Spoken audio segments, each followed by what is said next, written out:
जबलपुर खमरिया थाना अंतर्गत चंपा नगर माने गांव के रहने वाले पीड़ित रविशंकर दुबे व उनके मामा भाजपा के वरिष्ठ नेता राममूर्ति मिश्रा द्वारा एसपी को ज्ञापन देकर नितिन इंगले द्वारा 8 लाख की धोखाधड़ी व उनके ऊपर झूठा मामला दर्ज करने को लेकर निष्पक्ष जांच की मांग करते हुए रविशंकर दुबे ने बताया कि उनका लेन देन नितिन इंगले से चलता 2015 से 2018 तक उनका पैसों का लेन देन ठीक चल रहा था। वहीं जब 2018 में नितिन इंगले से 8 लाख रुपए लेने की बात आई तो उसने 8 लाख रुपए का बकायदा चेक दिया। जब उस चेक को बैंक में लगाया गया तो वह बाउंस हो गया। वहीं जब नितिन इंगले से चेक बाउंस की बात कही गई और रुपए वापस मांगे गए तो उसकी नीयत में खोट आ गया और उसने रुपए देने से मना कर दिया। वहीं जिसका केस कोर्ट में चल रहा है। वहीं रवि दुबे ने आरोप लगाते हुए कहा कि जब इसकी शिकायत थाने में की गई तो रवि इंगले द्वारा झूठा केस लगवाते हुए थाना प्रभारी निरूपा पांडे व एसआई हेमलता थापा से मिली भगत करते हुए उसके ऊपर कर्जा एक्ट का मामला दर्ज करते हुए सारा पैसा माफ करते हुए उल्टा कार्रवाई कर दी गई।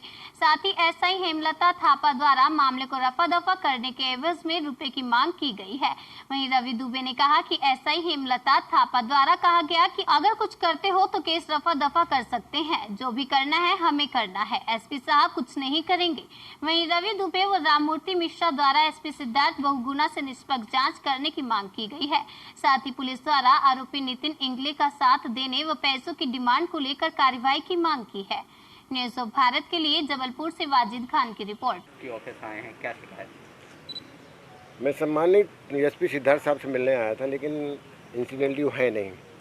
मेरा कहना है पुलिस एक व्यवस्था के लिए होती है, एक व्यवस्था को संचालित करने के लिए होती है। अनैतिक काम करने वाला चाहे जनप्रतिनिधि हो चाहे प्रशासनिक अधिकारी हो, अगर वो करता तो दंड का भागीदार बनता है।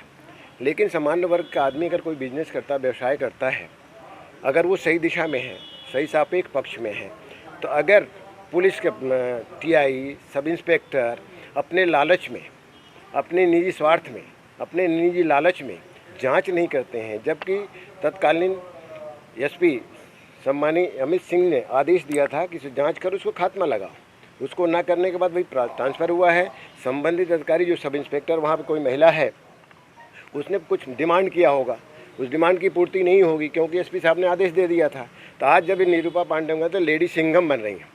लेडी सिंघम बनना अच्छी बात है, अन्याय के प्रति, गलत के प्रति, लेकिन पैसा शोषण के लिए नहीं होना चाहिए। निरूपम पांडे अपने नाम को शोषण करके, लोगों को परेशान करके, सही तथ्य में ना जा करके, सही सापेक्ष जांच ना करके किसी को जेल भेजने की जो प्रक्रिया अडाप्ट करती हैं वो गलत है। उसका मैं प्रतिकार कर रहा हूँ। मैं आधा घंटे का 5 लोगों को लेकर के चक्काजाम राजी थाने के, खमरिया थाने के सामने करूँगा। इसलिए नहीं कि नेतागिरी मुझे करना है, नेतागिरी करने का मेरा परिप्रेक्ष्य नहीं है। आज भारतीय जनता पार्टी की सरकार है। भारतीय जनता पार्टी की सरकार को बदनाम करने वाले यही अधिकारी होते हैं।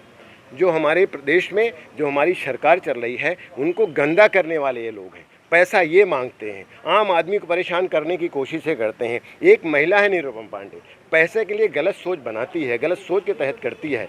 उसका जवाब अगर दे सकती है, उस पर डिबेट कर सकती है, उस पर बहस कर सकती है, उसका जवाब उसके पास है, तो मैं राजनीति छोड़ दूंगा। लेकिन पैसे के लिए, निहित स्वार्थ के लिए और अपने पद को बताने के लिए मैं टीआई हूँ, जो चाहूँगा उसे कर लूँगा। उसके प्रति अगर वो काम करती है उसका प्रतिकार करूँगा, ज़बरदस्त प्रतिकार करूँगा। महिला है तो उसका सम्मान है, लेकिन एक महिला बेईमान है, भ्रष्ट है, करप्ट है, तो उसका प्रतिकार होना बहुत ज़रूरी है। हम सब जन सामान्य में पुरुष महिला सब एक अंग है परिवार के। हम सब मिलजुल कर काम करते हैं, लेकिन अतिरेक में कोई व्यवहार करता है, अतिरेक में चलने की कोशिश करता है, तो उसका हम प्रतिकार कर रहे हैं। सम्मानित सिद्धार्थ जी अभी हैं नहीं, एसपी साहब यहाँ पे हैं नहीं, लेकिन इसका प्रतिकार ज़बरदस्त होगा जब महिलाएं किसी दबाव में आकर के काम करती हैं। अगर वो टीआई हैं, सब इंस्पेक्टर हैं, एसपी हैं, कुछ भी किसी पद पर है वो, लेकिन उनको सापेक्ष पक्ष में जाना चाहिए। जो सापेक्ष पक्ष है, कल उसकी जांच हो, उसको पूछताछ हो, तो गलत साबित नहीं होना चाहिए। तो मेरा इतना ही कहना है, गलत मत करो, सही दिशा में चलो। अगर जनप्रतिनिधि विरोध करता तो उसका प्रतिकार करो, उसको दंडित करो, लेकिन तुम बेईमानी करो, तुम पैसा लो, तुम पैसा खाने की नीयत से काम करो, सच्चाई पर ना जाओ, तो उसका प्रतिकार कौन करेगा? जनप्रतिनिधि ही करेगा। इसका प्रतिकार मैं कर रहा हूँ।